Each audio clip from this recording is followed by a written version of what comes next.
బ్రెడ్‌తో ice cream అండి. Ready చేసేద్దామా? Stove మీద గిన్నె పెట్టుకోండి. ఈ గిన్నెలోకి హాఫ్ లీటర్ పాలు వేసుకోండి.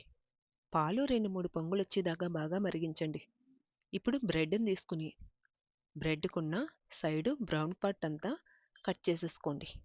ఇలా కట్ చేసుకున్న బ్రెడ్‌ని పక్కన పెట్టేసుకోండి. పాలు మరుగుతున్నప్పుడు దీంట్లోకి పావు కప్పు పంచదార వేసుకుని, పంచదార కరిగాక బ్రెడ్‌ని తీసుకుని చిన్న చిన్న పీసుల్లా కట్ చేసుకుని ఈ పాల్లో వేసేసుకోండి. ఈ బ్రెడ్ పాల్లో కలిసిపోవాలండి. ఇలా కలిసిపోయిన తర్వాత స్టవ్ ఆఫ్ చేసుకుని, ఇది పూర్తిగా చల్లారిపోవాలి. ఇప్పుడు మిక్సీ జార్ తీసుకుని ఈ బ్రెడ్ పాలుని ఈ మిక్సీ జార్‌లో వేసేసుకోండి. పావు కప్పు మిల్క్ పొడి, ఫ్రెష్ క్రీమ్ అండి 1 కప్పు వేసుకోండి. వెనిల్లా ఎసెన్స్ కూడా పావు స్పూన్ వేసుకొని మెత్తగా మిక్సీ పట్టేసుకోండి.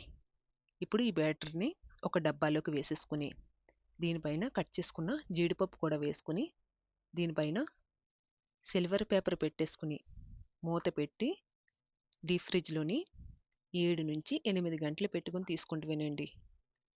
అంతే, ఐస్ క్రీమ్ రెడీ అయిపోయిందండి. ఒక ప్లేట్‌లోకి తీసేసుకుందామా? పిల్లలు ఇష్టంగా తినే బ్రెడ్‌తో ఐస్ క్రీమ్ అండి. నోట్లో వేసుకుంటే ఇట్టే కరిగిపోద్దండి. అంత టేస్టీగా ఉంటుంది.